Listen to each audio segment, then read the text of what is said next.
Hello, hi friends. எப்படி இருக்கீங்க? இன்றைக்கி என்ன சமையல் பண்ண போகிறோம் அப்படின்றத பற்றி பார்க்க போகிறோம். இன்றைக்கி என்ன சமையல் பண்ணுறோன்னா, சாம்பார், தண்ணி சாம்பார் சொல்லுவாங்கள்ல, அதாவது காய் போடாத சாம்பார், அப்புறம் வெண்டைக்காய் பொரியல் பண்ண போகிறோம்.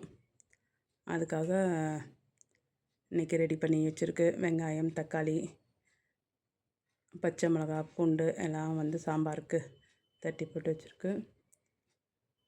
இந்த கடாயில் வெண்டைக்காய்க்கு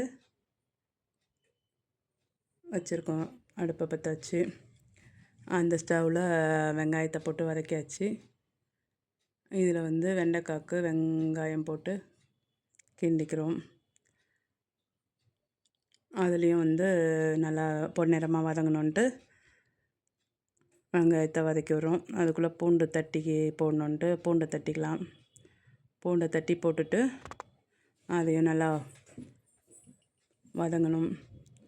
வதங்குற வரைக்கும் நல்லா கிண்டி விட்டு வெண்டைக்காவையும் போட்டுடலாம். இதில் வெண்டைக்காய் போட்டு கொஞ்சம் தான் வச்சுருக்கோம். எனக்கும் எங்கள் ஹஸ்பண்டுக்கு மட்டும்தான். அதனால் கொஞ்சம் வெண்டைக்காய் மட்டும்தான் செஞ்சுருக்கு.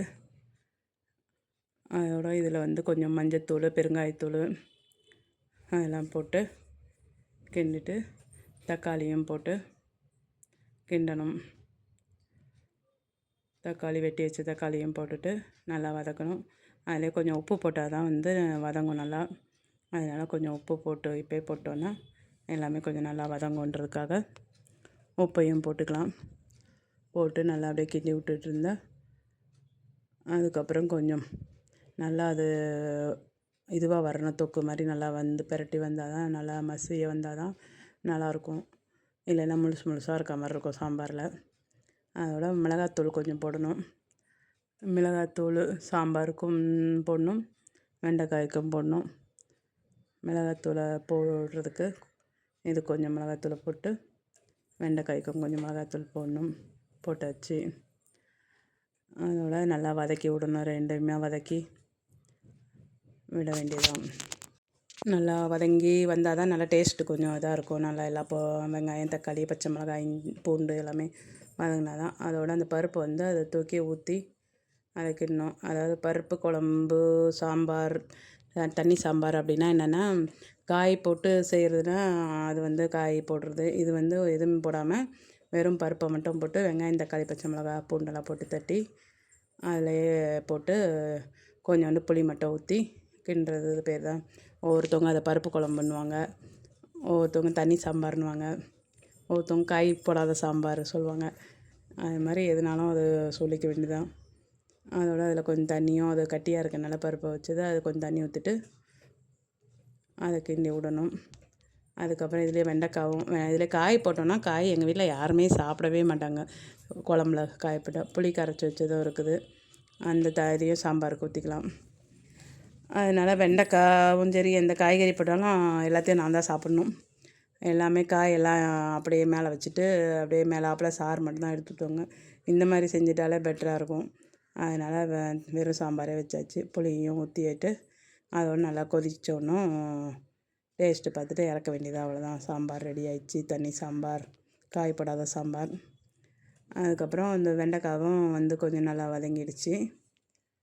அதுவும் வதங்கினோன்னும் கொஞ்சம் வேணால் தேங்காய் திருவி போட்டால் நல்லாயிருக்கும். தேங்காய் ரொம்ப போட மாட்டோம். அதுக்குள்ளே அங்கே சாப்பாடு வடிய விட்டுருந்தேன். சாப்பாடையும் எடுத்துகிட்டு வச்சாச்சு.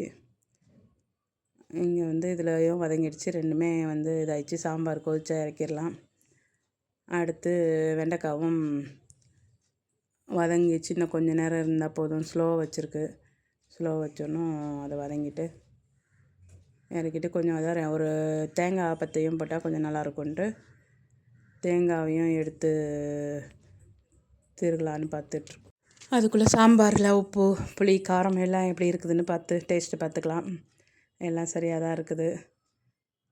தேங்காய் கொஞ்சம் ஒரு 2 சில்லு மாதிரி எடுத்து அதை மிக்சியில் போட்டு அடிச்சலாம். திருகணும். திருவது போடலாம். இப்போல்லாம் யார் திருக்கிட்டு இருக்கா? அதனால் குட்டி குட்டியாக கட் பண்ணிவிட்டு அப்படியே மிக்சி ஜாரில் போட்டு 2 சுற்று மிக்சியில் சுற்றினோன்னா அதிலே கொஞ்சம் மிளகுத்தூள், மிளகு சீரக பவுட்ரு கூட கொஞ்சம் ஒரு லைட்டாக கொஞ்சம் போட்டு போட்டால் இன்னும் அரைச்சா நல்லாயிருக்கும், வாசனையாக இருக்கும்னுவாங்க. அதோட போட்டு மிக்சியில் போட்டு சுற்றி எடுத்துக்கலாம். எடுத்துட்டு எடுத்துட்டு அதையும் போட்டுட்டு கிண்டி விட்டோன்னா அவ்வளோதான். வெண்டைக்காய் பொரியல் ரெடி ஆயிடுச்சு. இந்த பக்கம் சாம்பாரும் கொதி வர போகுது. நல்லா கொதிக்க வந்தோன்னே அதை மிளகுத்தூள் கொஞ்சம் இதில் வெண்டைக்காயில் கொஞ்சம் சீரகத்தூளும் கலந்து அரைச்சி வச்சுருக்கேன். அதையும் கொஞ்சம் லைட்டாக தூவி விட்டால் கொஞ்சம் நல்லா வாசனையாக இருக்கும். அவ்வளோதான். சாம்பார் நல்லா கொதி வருது. கொதித்தோன்னும் அதுக்கப்புறம் எங்கள் ஹஸ்பண்டுக்கு வேறு சாப்பாடு கட்டணும். அதனால் ரெடி பண்ணிகிட்டு இருக்கோம். சீக்கிரமாக சமையலை பண்ணி முடிக்கணுன்ட்டு. இதுவே ஸ்பீடாக வச்சுருக்கு. ஏன்னா ஸ்லோவாக வச்சு பண்ணிக்கிட்டு இருந்தோன்னா இன்னும் லேட் ஆகிட்ருக்கும். அதனால் ஸ்பீடில் வச்சு தான் போகுது வீடியோ. அதோட ஹஸ்பண்டுக்கும் பொரியல் எடுத்து வச்சாச்சு ஒரு டப்பாவில். அடுத்து சாம்பார் இன்னும் கொஞ்சம் கொதிக்கணும். எல்லாம் கரெக்டாக இருந்தாலும் கொஞ்சம் நேரம் கொதிக்கிட்டோன்னு சிம்மில் வச்சுட்டு சாப்பாடை ரெடி பண்ணிடலாம் அப்படின்னு சாப்பாடு டிஃபன் பாக்ஸில் எடுத்து வச்சு அதிலே கொஞ்சம் ஊறுகாய் வைக்கணும். ஊறுகாவையும் எப்போவுமே கொஞ்சம் வச்சு வைக்கிறனால ஊறுகாய் வச்சு முடியாச்சு. இதில் சாம்பார் நல்லா கொதிச்சது போதும்ன்ட்டு எடுத்து ஊற்றிடலாம். ஊற்றி ஆனால் சுடுது பயங்கரமாக கொதிக்கிறனால. ஒவ்வொரு நேரம் எங்கள் வீட்டில் பாப்பா ஸ்கூலுக்கு செய்யணுன்னும் போது காலையிலே செஞ்சுருவேன். அப்போயே அப்படியே கட்டி கொடுத்துருவேன் காலையில்.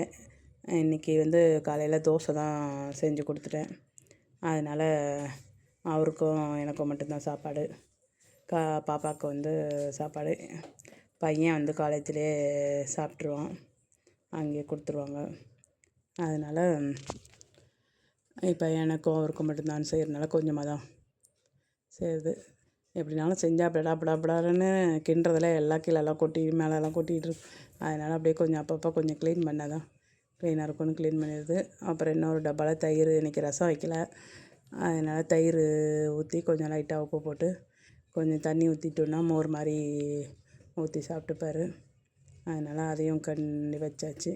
அவ்வளோதான். லன்ச் பேக்கில் எல்லாத்தையும் எடுத்து வச்சுட்டு கொண்டு போய் கொடுக்கறதுக்கு கிளம்பணும். Okay, bye friends. இன்றைக்கி சமையல் ஓகேவா? தேங்க்யூ, பாய்.